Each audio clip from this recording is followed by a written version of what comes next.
I don't know about you, but when it heads towards New Year, I start thinking about new projects.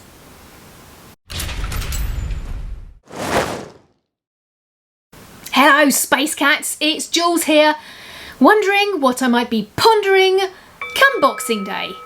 Yes, it's the time of year where I start thinking about what project can I get my teeth into. I've had to create some new stuff around the house recently, mostly because youngest son is coming home from university, but he still doesn't have curtains or blinds in his bedroom, which he has occupied since we built it for him in the attic in 2018. That's a good 3.5 years. Terrible mother. The blind situation is because he has a slopey ceiling, roof thingy, he's got windows, Velux windows that go at an angle like that. And they need runners that go up and down to make the blind go up and down like that because it's not directly vertical. They are astonishingly expensive. Frankly, I'm in the wrong business. So because I'm quite nifty with the sewing machine, I thought, do you know what? I could make something. It just took me 3 years to figure out what it was I was going to do. So as he's coming home, I thought I would whip up these curtains, and I finally figured out what it is that I need to do. So I've got a rod, a metal rod at the top, and then at the bottom there is a net curtain elasticated. It's kind of like a rod, but it's got wire elastic inside it. So that's at the bottom just to keep it in place. I think they worked out pretty good. And particularly because they were about 1/10 of the price of blinds. Then up to my knees in mud and quite frankly shoveling horse stuff, I have planted a new beech hedge. Hello sparrows! Oh, the little sparrows are hanging outside my studio. They are so cute.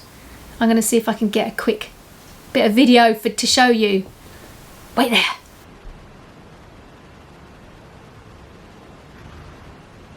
They are part of the reason that I've planted this new beech hedging. The other reason is because we had a concrete block that runs across the top of our wall at the front of our house, and it's very ugly. Very, very ugly. But we used to have ivy that grew over the top of it and hid it, and that was fantastic until the ivy got fungus and died off last spring. So we had to pull it all off, and then we were left with this unappealing, naked wall. So beech hedging's gone in. Hopefully it will grow fairly quickly and hide the horrible wall.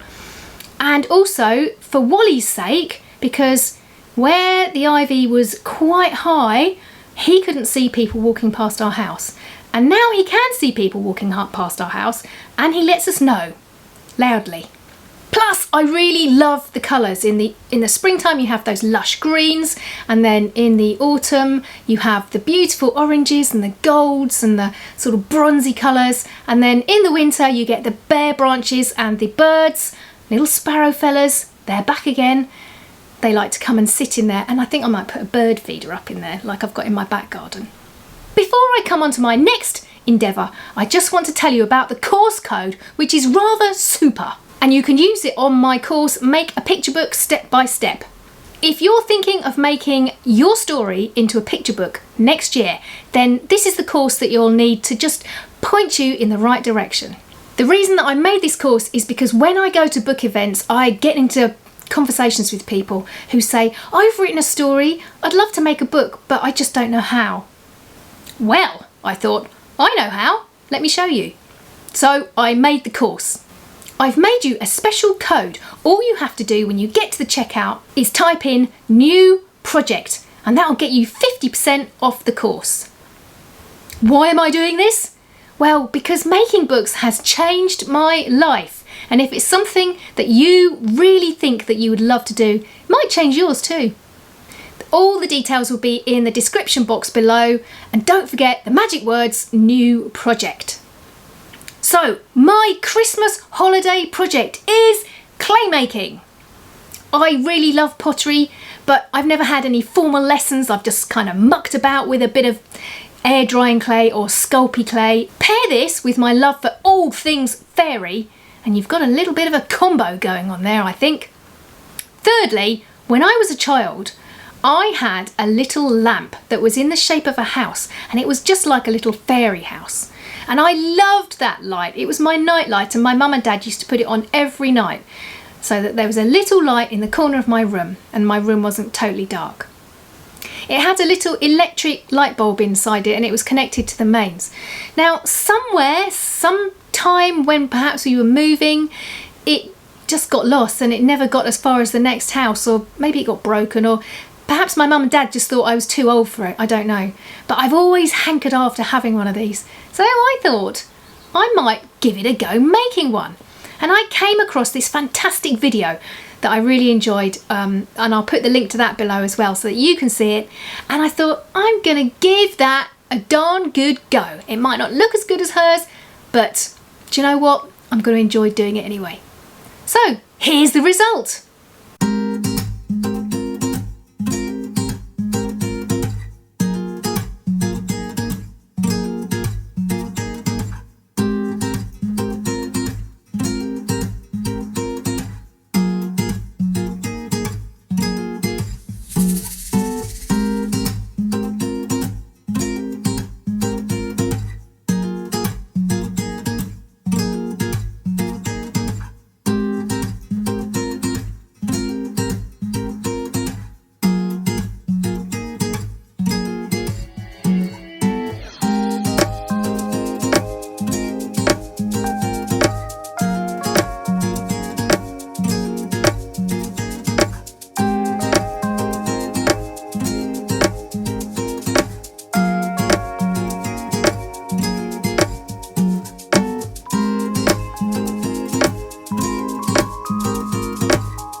What your next projects are going to be.